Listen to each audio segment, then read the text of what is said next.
Okay, so welcome to today's discussion about the quarter four progressive delivery goals. I'm going to go ahead and share my screen. So, you can follow together with me or just open the Epic. It's number 3794. So I tried something a little bit different this quarter and kind of gave it a theme for this quarter, which is observability of deployments. And what you can see here is what we have for the planned estimated milestones. And this epic is going to start on November 1st. So I feel like we have still like 2 weeks if something needs to be changed, or if you have any reservations about anything that we're going to discuss. And just, feel free to stop me at any point, ask questions, give me feedback, tell me this is crazy, we can't do it, or, what about some other issue? Please feel free to contribute and take part of this planning, because this is what we're going to work on in the next 3 months. So I really want to have you on board on that. Okay, so as always, I kind of separated this epic into the different categories that we have. And I tried to connect it to an epic, but sometimes I kind of missed that. So I'm just going to walk through it and talk about the overall plan and how this specific issue connects to it. So the first issue here is show deployment status in environment page. And this is actually part of the 13.6 planning. And the idea here, don't worry about the mock-up that's not complete, but the idea here is that today when we see the environment, we added in the previous quarter this capability to see alerts on the environment page, but there's no place where you can actually view the deployment or the deployment status. So a really nice functionality is to add the deployment onto the environment page itself so you can get a better picture of what's going on. And I think in discussions, I still need to update this to be this banner instead of the pipeline view. But the idea is to kind of mimic the deployment page today, which you have different statuses for a deployment. It can be canceled, it can be failed, it can be success. And just show that here in the environment page so that from one view, you can understand what's going on with your deployment. So that's the first issue. And this is kind of connected to our post-deployment monitoring epic that we started last quarter. So everything related to how I see something is going wrong with my deployment, post-deployment, and then I can take action on it. So I can either redeploy, roll back, or decide to do a hotfix. Anyway, I just get all this data and I know that something's wrong and I need to do something about it.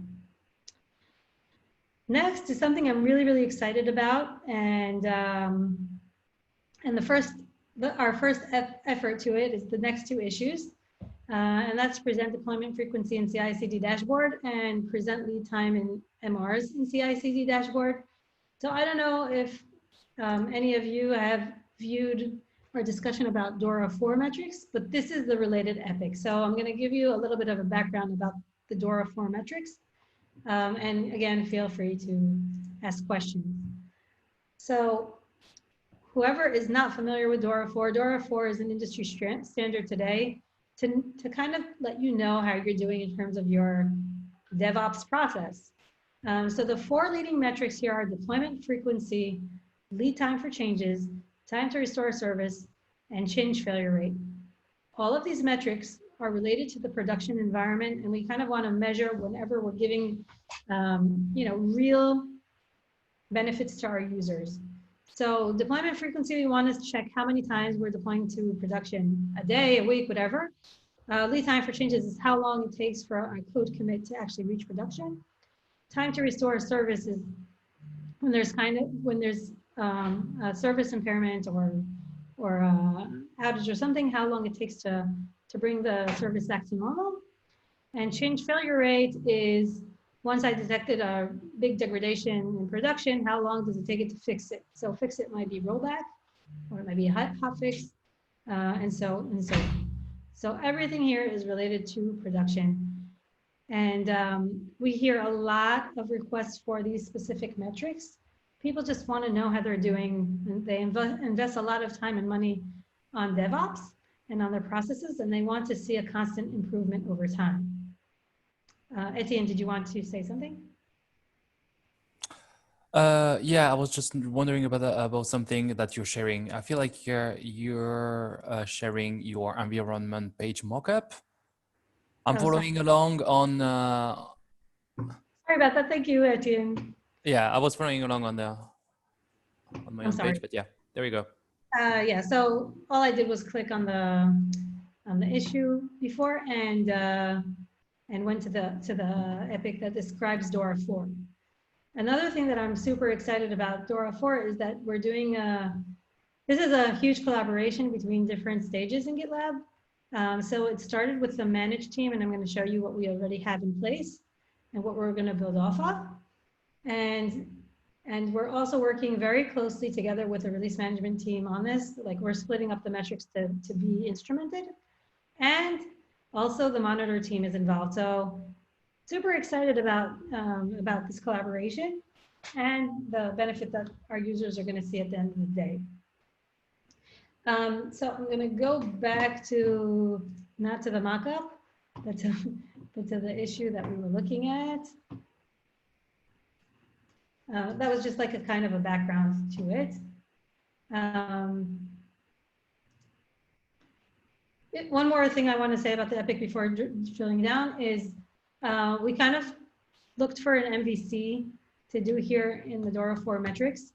And the MVC that we came up with, Jackie and I, were to have these 4 metrics instrumented and have this instrumented in a group and instance level view. Because when you're talking about an enterprise customer that wants to view performance, it's usually over the entire organization and not only on a project level. So that's one of the MVCs, is to get that instrumented that way. So I'm going to drill down to the first metric, which is deployment frequency.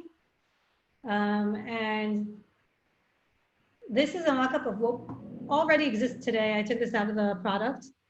And the managed team created analytics called value stream analytics. I think they appear here.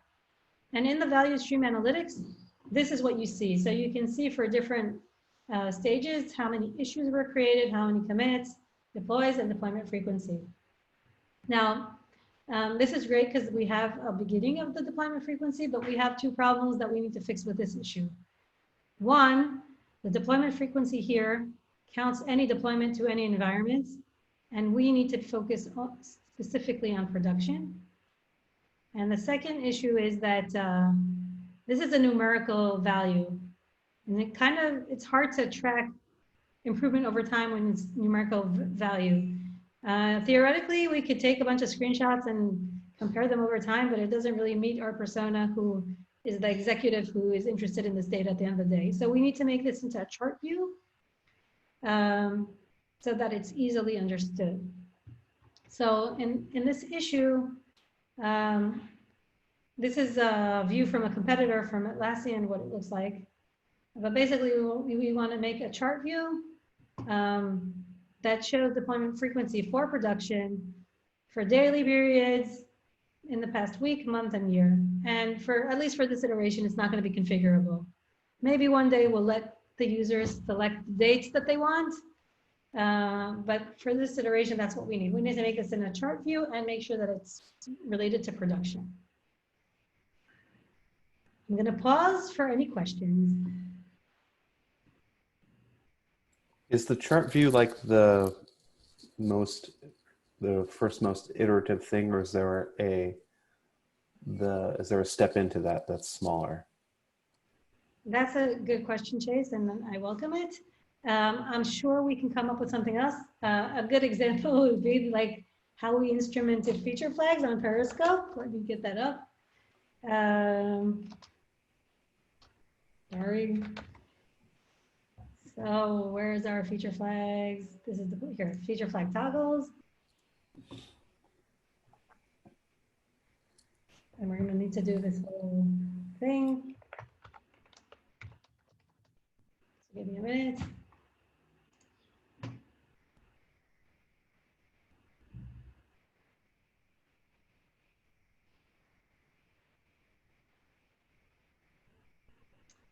Yay.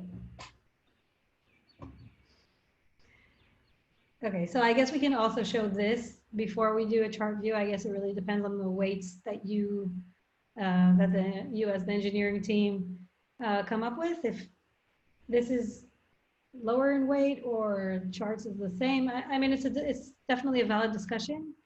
But I guess we need to see values over time. So whichever way is easier to implement, I guess, is the first iteration. I hope that answered your question, Chase. Yeah, it does. I'm just wondering if there's. It's fine. We can continue. Yeah, thanks. Okay, but look, it has a weight of 1. Yay. Yay. Yeah, so the next one is very similar. It's another one of the metrics, which is lead time for MRs in CI/CD. So this one is a little bit trickier because what we want to see is how long it takes for an MR to reach production, right? And what we have here, and I guess we can negotiate on this as well.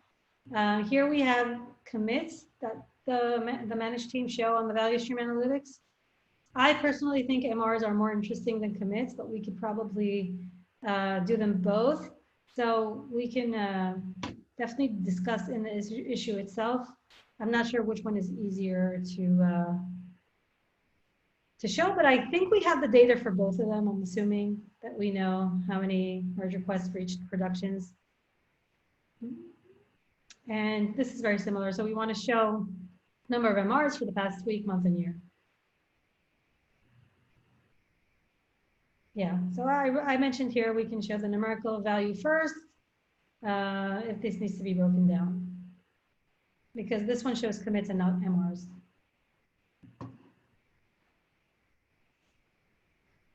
I'm going to pause here before we move to another subject.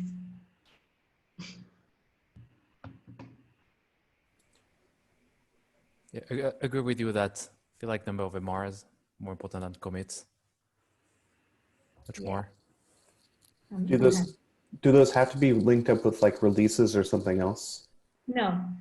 Okay. It's a time value, so it has nothing to do with milestones or releases. At the moment, we're doing this like it's small, so it's on the project level. So we're not talking about group level yet. We're starting with project level, so you'll get all the MRs that are related to a specific project for the last day, month, year. And you can't figure the time at the moment for this iteration. And another thing that we didn't discuss, and I'm glad we have all of you here because the design is not exactly complete, but we can talk about that as well. We currently don't really know. We're going to have a specific page for Dora 4, but it's not existing yet. So in the meantime, what I want us to do is to add these metrics into our page of, where was it? Analytics, CI/CD. And then if needed in the future, we'll just move it over. But I don't want to touch anything that we don't own, since this is a temporary location. So we're just going to put it in under the CI/CD section that currently has the number of pipelines, I think. Wow, this is slow.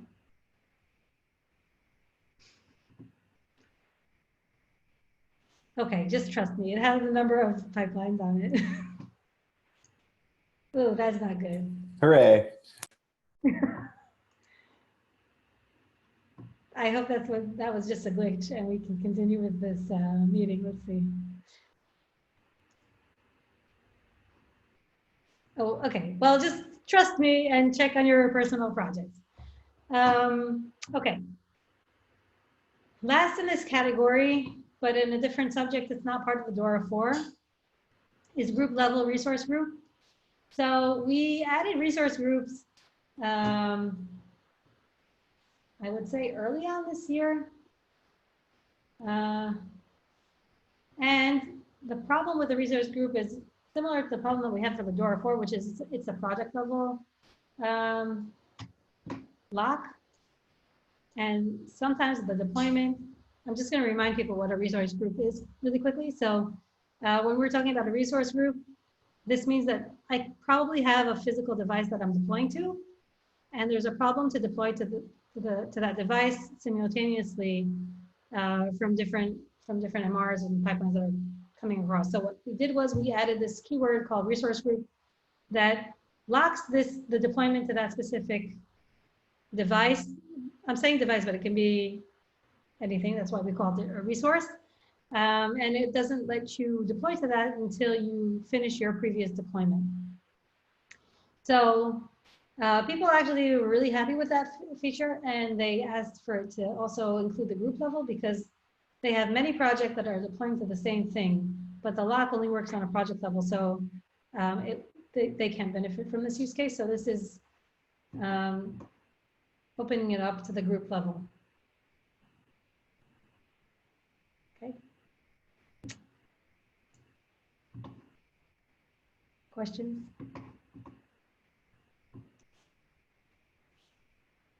Okay. So next, Etienne, our famous iteration for the path to deploying to AWS. Etienne worked on a template to deploy to EC2 on 13.5. And our next step is connecting it to Auto DevOps, like we did similar to deploying to ECS. So again, really exciting to open up the Auto DevOps deployments to additional targets. That means, I don't know if Amy's on the line, but when you clean up the deployment targets on Periscope, don't remove the new ones. So now we have EC2 as well. And I'm really excited that this is also already instrumented. So we will be able to see the adoption of this, you know, the minute it hits. So I'm really, really psyched about that. Okay, our next category is advanced deployments. So I don't know if you hear the screaming of my neighbors. Yes. Not my kids. So we have advanced deployments, and in 13.5, we started or have not yet started working on deployment traffic weight via API. So the idea here is to allow easier scaling of environments. Currently, it's still a Kubernetes, but it's supposed to make it easier for you to scale your environment. So the idea started with the fact that we don't really support blue-green deployments out of the box. But then we thought it would be really nice if we could control the traffic, not only in the YAML like it exists today in Auto DevOps, but you could actually set weights for the pods themselves. So you can either do like 100-0 for blue-green or actually do other traffic percentages. So we started from API. I'm not sure we actually started. And then we're going to follow up with UI. Out of scope of the Q4 planning issue, if we don't think this will make 13.6, please say so on the 13.6 planning issue. So let me just open this up for a minute so you can see what's planned here. Okay, so we're going to have this like area on the deploy board itself where you can set one of these and the other one will adjust accordingly to reach 100%. And so you can set your percentages for your stable release or for the canary for the new deployment. Okay, so it just makes it more accessible.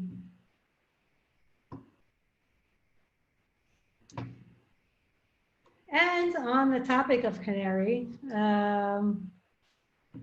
we want to instrument and see how many people are actually using this feature. So I took this as a representative of advanced deployments. What I tried to do with the instrumentation that we started last quarter was kind of find the main activity that we have for each category and see how many users are actually using it. So for features flags, we did feature flag toggles, and then for CD, we're doing everything that has automatic deployments, meaning no manual deployments. And we did deployment to AWS, so we measured the deployment targets that are targeting AWS targets. And in this canary rollout, we kind of want to figure out how many of our unique users are using Canary as their advanced deployment. So this is going to give us an indication of how many users are using this. And this kind of ties into a conversation that I had earlier with Chase. Since this is related to Auto DevOps, we'll also know we have a bunch of stuff that is breaking now in Auto DevOps. This will also kind of give us an indication of how many users are affected from something and how crazy we need to go into fixing something and dropping everything else we're doing. So I'm excited about this. Is this one again like the others where we want to track it over time, or you just want like a single value?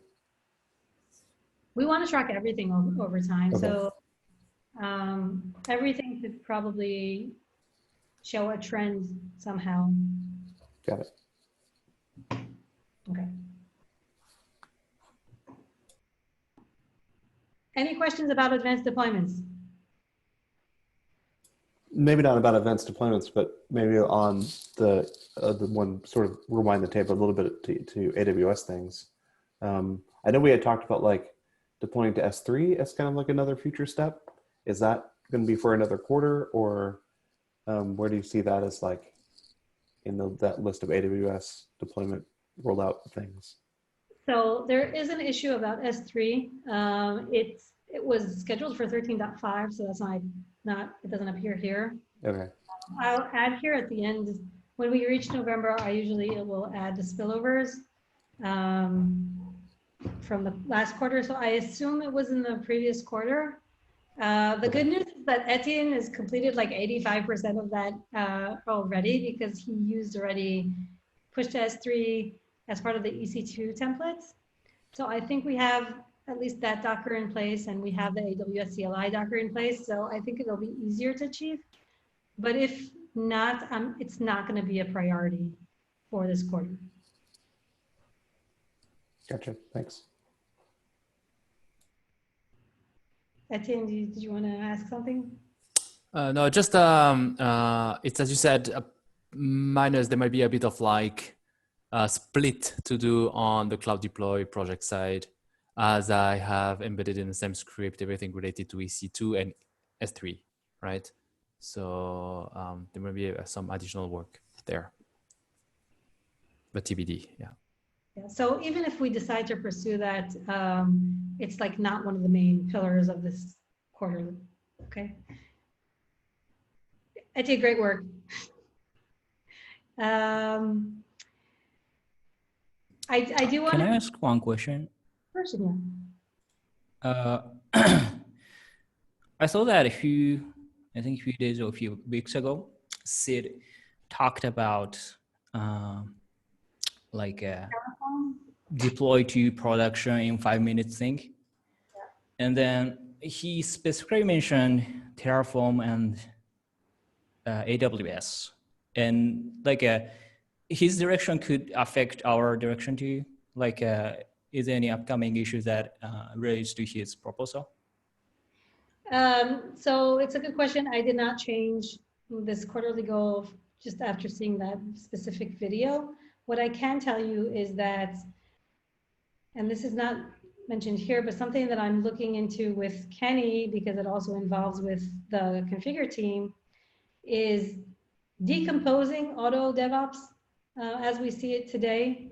So the way Etienne has been building the deployment to AWS is very nice because it's decomposable. So we started with small Docker images that you can use independently, but you also use them as part of the template.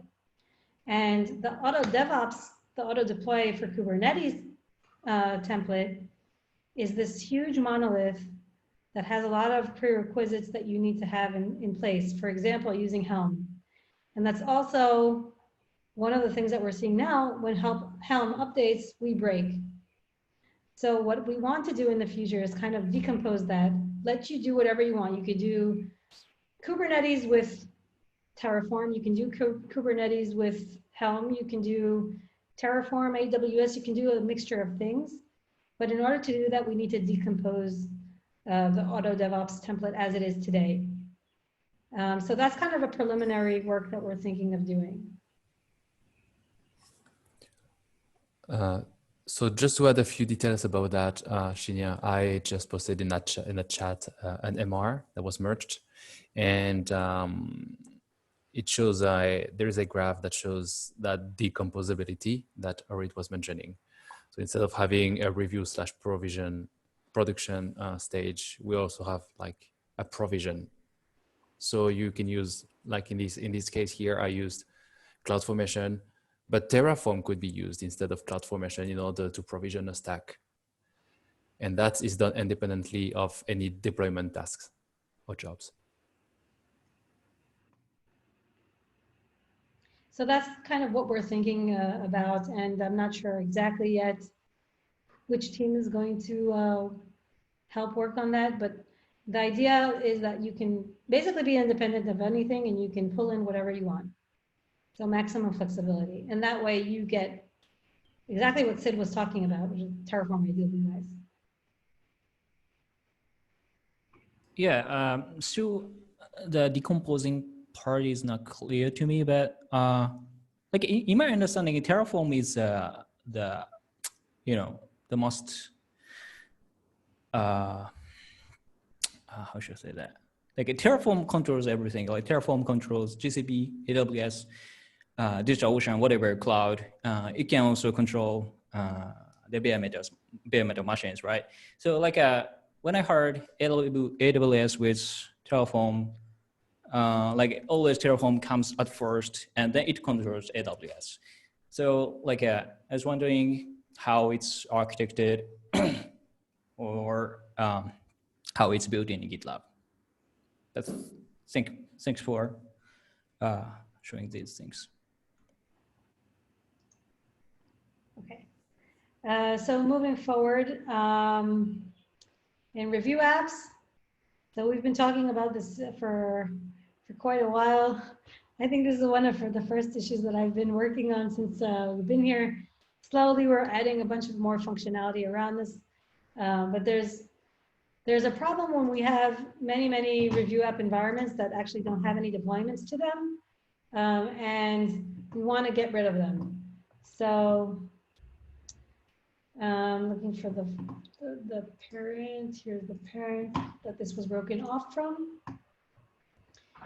So today, the docs team personally have like thousands of review apps with no deployments that are just sitting there and need to be deleted, and there's no way to do that. So the first thing that we introduced a while back was auto stop.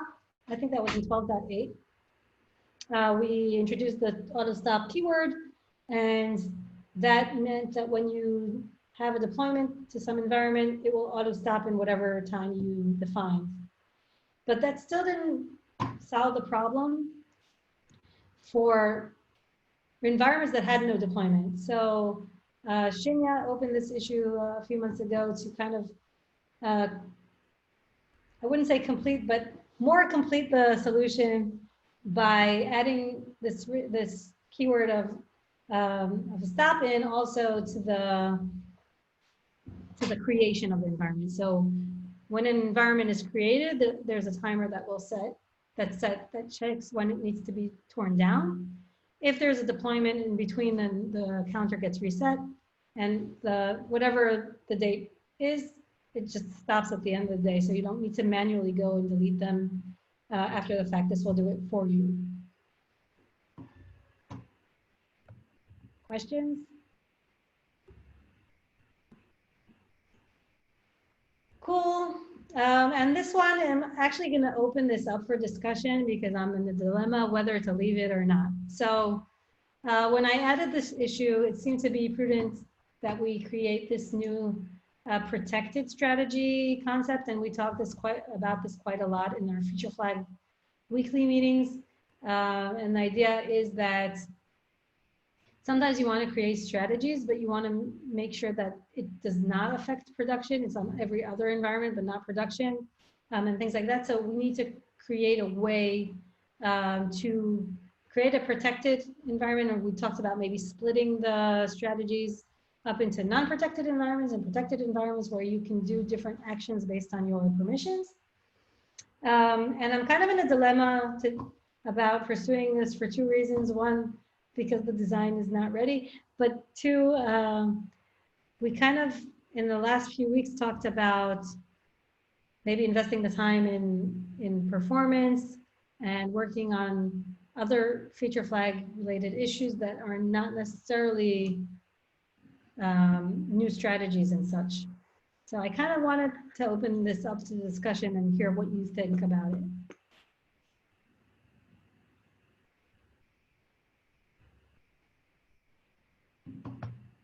Not all at once. Right. I do seem to remember that it's incredibly challenging to specify protected versus non-protected environments the way we do environment scopes today. So I think somewhere I recommended we kind of add a little bit of complexity to the syntax of environment scopes to specify whether a scope applies to a protected environment or not. Yeah.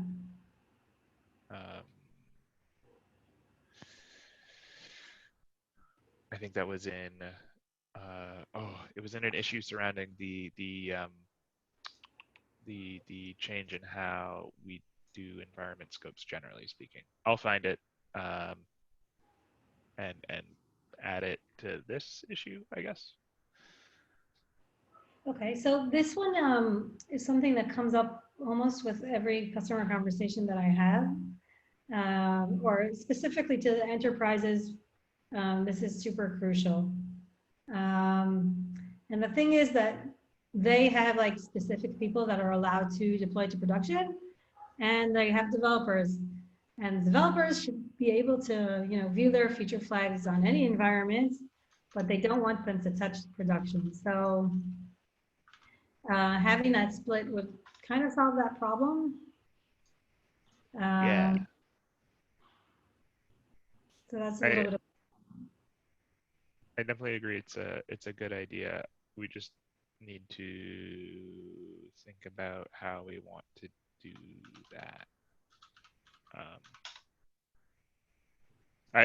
In my comment, I kind of laid out what I thought would be a good plan on how to on what like the syntax would look like. I semi-recall what you're talking about. Yeah.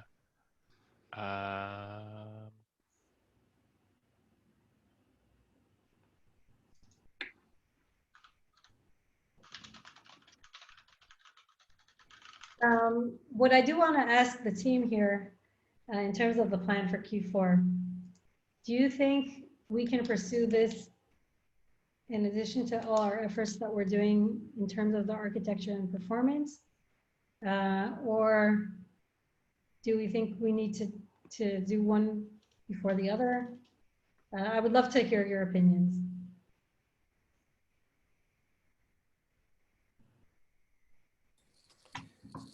Yeah, I guess it depends on like where the pressure is or where the customer needs are greatest, right? If there's a way to hack around this protected problem, then maybe we do that, quickly, and spend more time providing a very stable service for customers. It's a great question. On this one specifically about the feature flags having some limited, what's the word, like availability for a user to configure. Is that on environments or is it on users, or is it like the intersection of those two things? On the environments. Sorry, kind of got lost in my tabs here, but I'll open this again. Because of like if you're trying to prevent like a QA engineer from accidentally turning on something in production when it really should have been in staging. Yeah. I just wonder where the boundary lies between where the protections are, or if they require both, or. So specifically for environments, the good news is that we know which environments are protected, because that's defined in GitLab. But like the way that we do it today, you just add like what's it called? cookie. What are those labels? Yeah. There's labels that you add the flag, the strategy specifically to. And there's no indication there that something is protected or not protected. And basically any user can do whatever they want.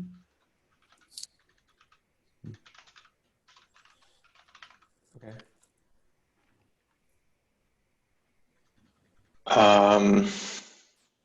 Yeah. Yeah, nothing. I second Chase. So it depends how the feature flags will be used. Scalability could become a concern or not. And I remember it was like first weeks in GitLab. I remember there was a great call. Andrew participated for these issues in particular. I don't know if the client customers followed up or we have more customers requiring this. I would wish that there is a way to protect a feature flag for groups or users first, the same as we have, so to say, protected branches and such. Mm-hmm.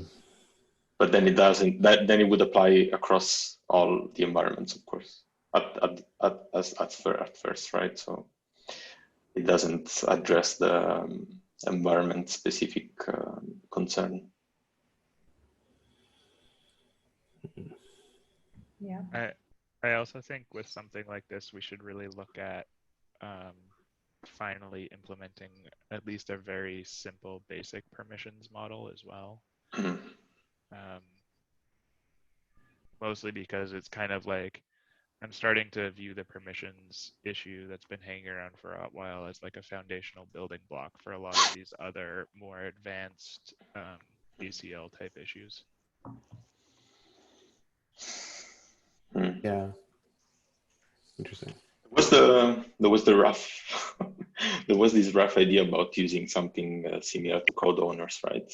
So feature flags, owners, maybe parsing a YAML with a name and an environment. It's easier than building a full UI for this, right? Mm-hmm. As a first iteration, and it's for, I don't know how to frame like in English. It's for professionals. So, okay, you need to tweak the YAML, but I guess this is our persona, so to say, in this case, right? So somebody that will configure all this in a YAML and that's it. And then for the future, or as actually Andrew said, we can follow up on what's going on in permissions in general.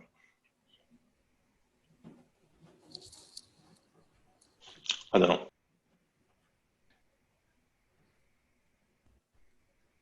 Yeah. I don't think it's a suggestion. I actually think a YAML could be a good idea. I'm not sure how we can enforce that, but anything that can be defined in a YAML is a good place to start. Yeah, default is everywhere. If you have the YAML, then it imposes the restriction, right? It's 100% wide open, or if there's no setting, right? Probably Yeah, look like on the the other same. hand, anyone can also edit that YAML and add themselves. But at least it would be a pull request and or whatever. Yeah, right? exactly. You have to have a thing, some process.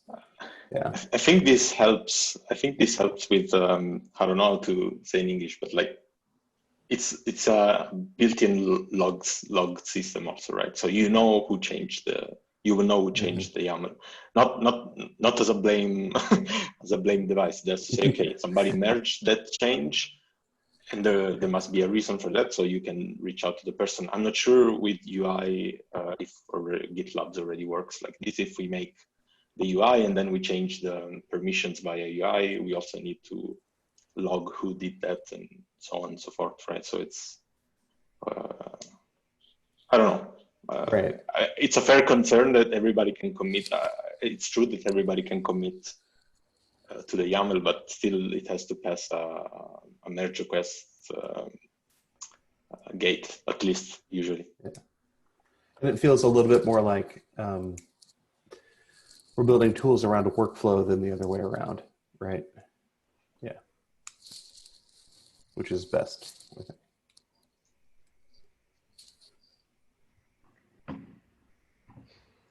Okay, well, if anyone wants to add to this, please add to it asynchronously to the epic itself.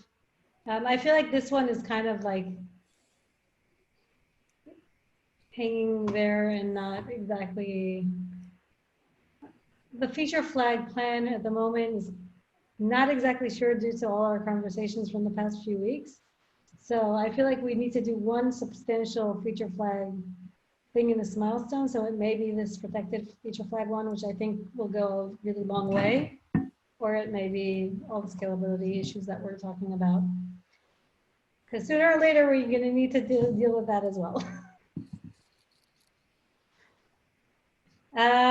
Yeah, so we went through all of the major issues for this quarter. There's one more best effort issue, which is move to core Canary deployments.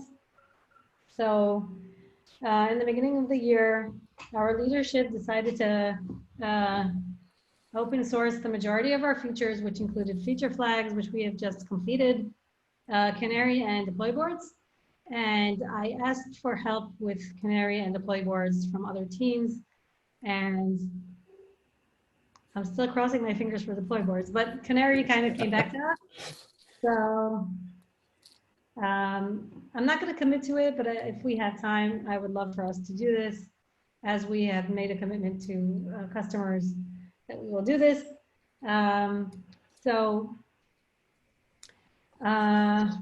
Amy has already weighted this, and Jason wrote a really, really nice journey that he did for open sourcing feature flags. So I hope it'll be easier this time around. And so this is the bonus feature for the milestone. Last time it was Andrew did the Appetize.io emulator. So this time is this one. What happens if we don't do it by the end of the year? Nothing. I asked that in the beginning. When I saw the amount of features that they wrote, I had asked specifically Scott. And he said, like, it's not a commitment, but it's like, we should try to do our best to get this done. So if it splits, if this spills, this will be something we'll do in January. Okay. But if we could do it sooner, then great. Got it. How does the quarter look? Are we happy with it?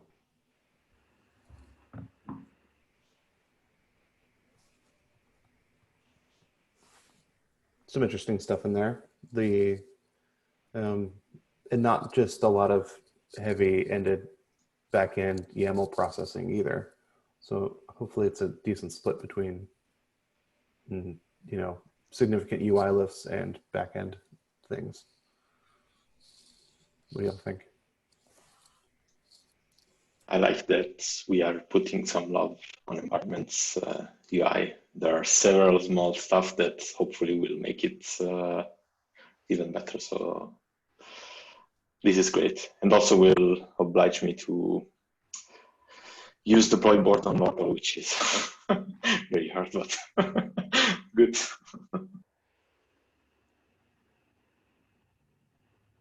Well, great. If you think that there's like some really cool feature that you want to pursue and you want us to consider this, please add it to the epic, and I'll see if we can fit it in. Yeah, and thank you again for your time. Cool. Thanks. This was helpful. Hi. Thanks.